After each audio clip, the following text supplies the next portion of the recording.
ফিরে এলাম বিরতির পর। বুধবার বিশ্বকর্মা পুজো, একেই রাস্তায় সেভাবে নেই গাড়ির পরিষেবা, তার উপর মেট্রো বিভ্রাট। 1 ঘন্টারও বেশি সময় ধরে হাওড়া ময়দান থেকে সেক্টর 5 লাইনে বন্ধ মেট্রো পরিষেবা।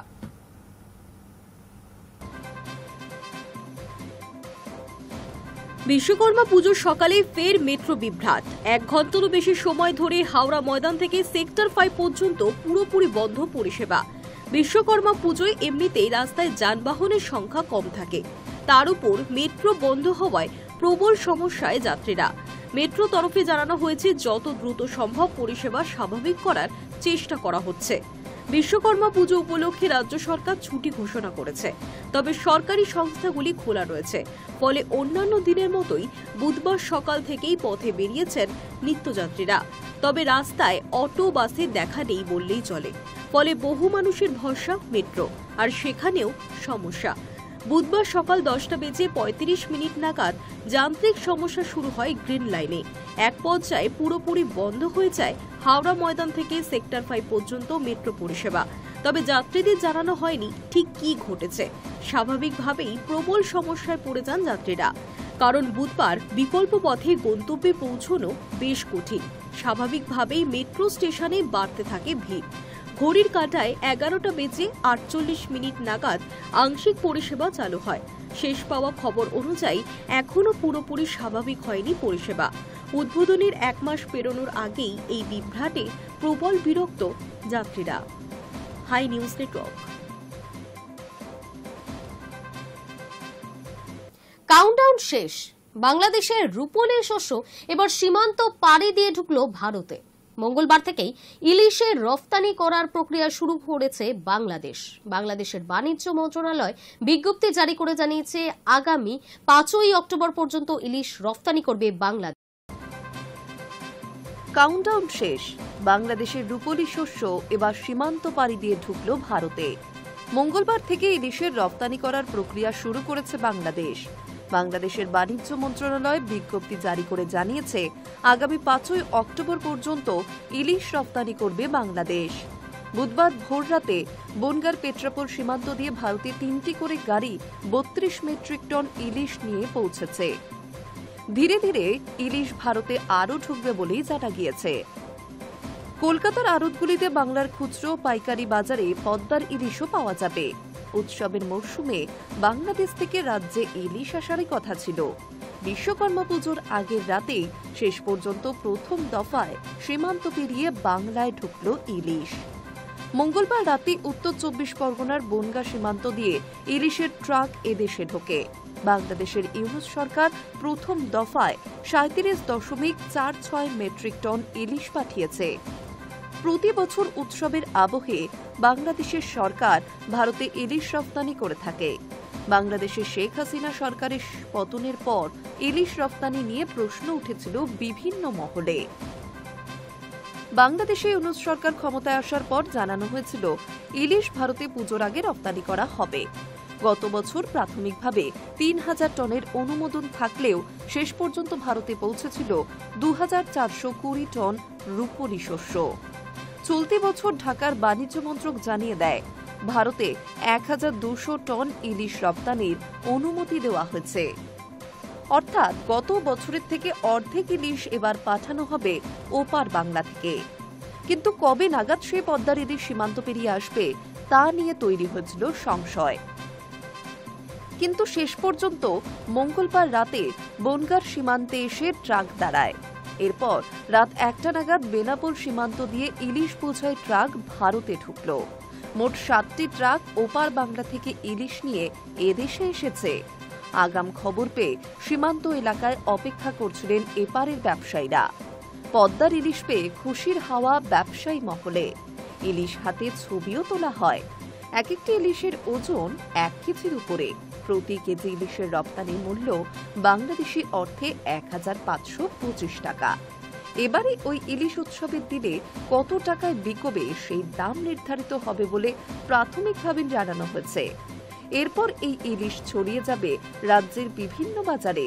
এরপর কবে বাকি ইলিশ রাজ্যে আসবে সেই অপেক্ষায় রয়েছে ব্যবসায়ীরা। Hi news network.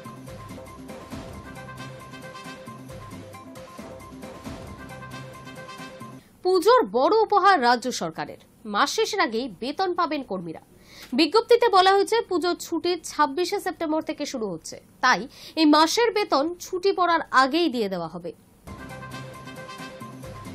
পুজোর আগে সেপ্টেম্বর মাসের বেতন পাবেন সরকারি কর্মচারীরা। সেপ্টেম্বর মাসের 24 ও 25 তারিখের মধ্যেই রাজ্য সরকারি কর্মচারীদের অ্যাকাউন্টে বেতন ঢুকে যাবে। এই মর্মেই মঙ্গলবার অর্থ দপ্তর থেকে বিজ্ঞপ্তি প্রকাশ করা হয়েছে। পুজোর যেখানে আর মেরে কেটে 15 দিনও বাকি নেই, ঠিক তার আগে এই খবর সামনে আসতেই স্বভাবতই খুশির হাওয়া সরকারি কর্মচারীদের মুখে। বিজ্ঞপ্তিতে বলা হয়েছে পুজোর ছুটি 26শে সেপ্টেম্বর থেকে শুরু হচ্ছে, তাই এ মাসের বেতন ছুটি পড়ার আগেই দিয়ে দেওয়া হবে। অবসরপ্রাপ্ত কর্মীরা পেনশন পাবেন 1 অক্টোবর। যদিও রাজ্য সরকারের পুজোর ছুটি থাকবে 7 অক্টোবর পর্যন্ত, তবুও 1 অক্টোবর পেনশন পেতে অসুবিধে হবে না বলেই অর্থ দপ্তর থেকে জানানো হয়েছে। তাই এ খবর যে পেনশনভোগীদের মুখের হাসিও চওড়া করবে তা বলার অপেক্ষা রাখে না। এদিকে বুধবার সকালে আবার কেন্দ্রীয় প্রতিমন্ত্রী সুকান্ত মজুমদার সোশ্যাল মিডিয়ার মাধ্যমে নরেন্দ্র মোদীকে ধন্যবাদ জানিয়ে একটি পোস্ট করেছিলেন। সেই পোস্টেই দাবি করা হয়েছিল কেন্দ্রীয় সরকারি কর্মচারীদের বেতনও আগেই দেওয়া হয়েছে, সে কারণেই ধন্যবাদ জানিয়েছিলেন সুকান্ত। সেই খবরেই কেন্দ্রের কর্মীদের মুখে চওড়া হাসি হতে না হতেই এবার সুখবর এসে গেল রাজ্য সরকারের কর্মীদের জন্য। Hi news network. আসছে পরবর্তী খবরের দিকে। আবার ছন্দে লিওনেল মেসি, গোল করলেন এবং করালেনও। সিয়াটল সাউন্ডার্সকে হারিয়ে দিল ইন্টার মায়ামি। 2 সপ্তাহ আগে এই সিয়াটলের কাছে হেরেছিল তারা, সেই হারেরই বদলা নিলেন মেসিরা। আবার ছন্দে লিওনেল মেসি, গোল করলেন এবং করালেন। সিয়াটল সাউন্ডার্সকে হারিয়ে দিল ইন্টার মায়ামি। 2 সপ্তাহ আগেই এই সিয়াটলের কাছেই হেরেছিল তারা, সেই হারের বদলা নিল মেসিরা।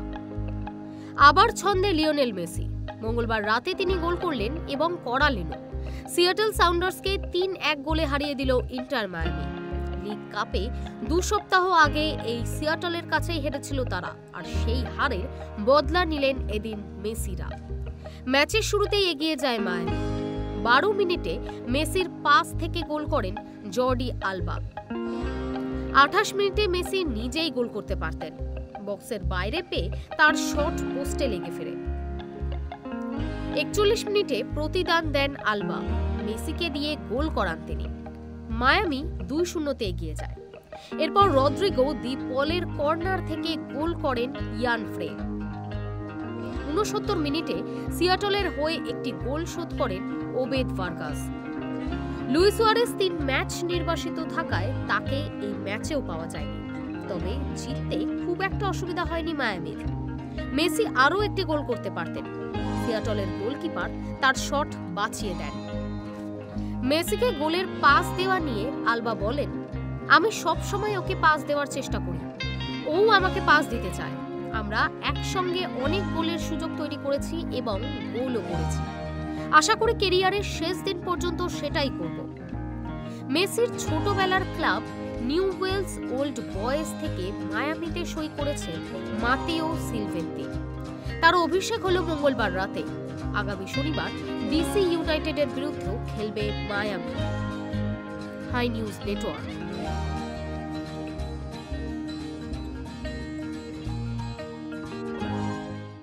এএফসি চ্যাম্পিয়ন্স লিগ টুর ম্যাচে বিদেশিহীন আহাল এফকের কাছে ঘরের মাঠে হেরে গেল মোহনবাগান।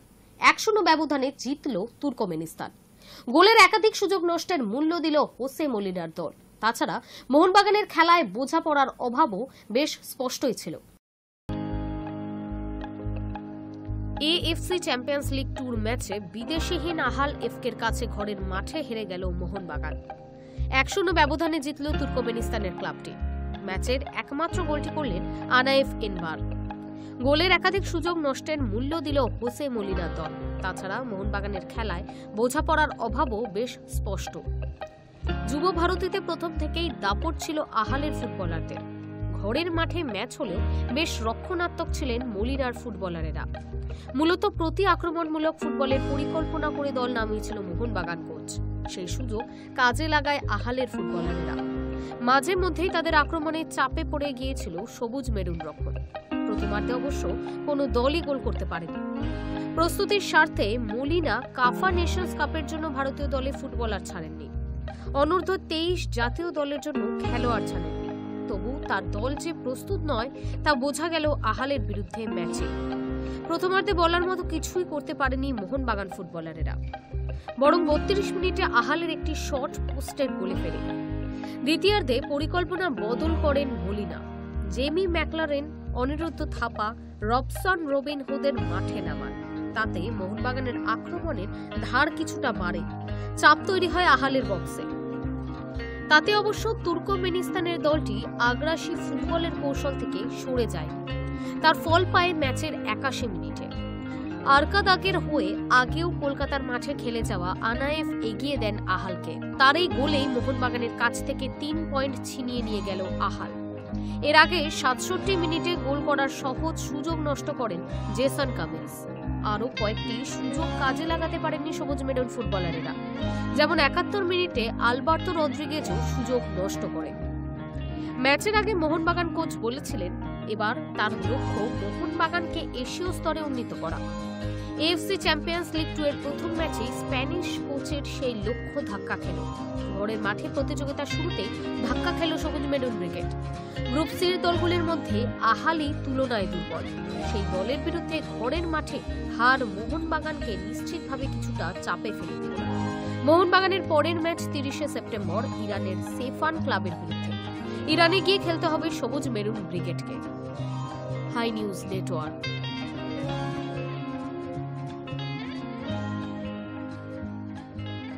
নিউজ টুডে এখনকার মতো এই পর্যন্তই। নজর রাখুন হাই নিউজে, নির্ভীক নিরপেক্ষ।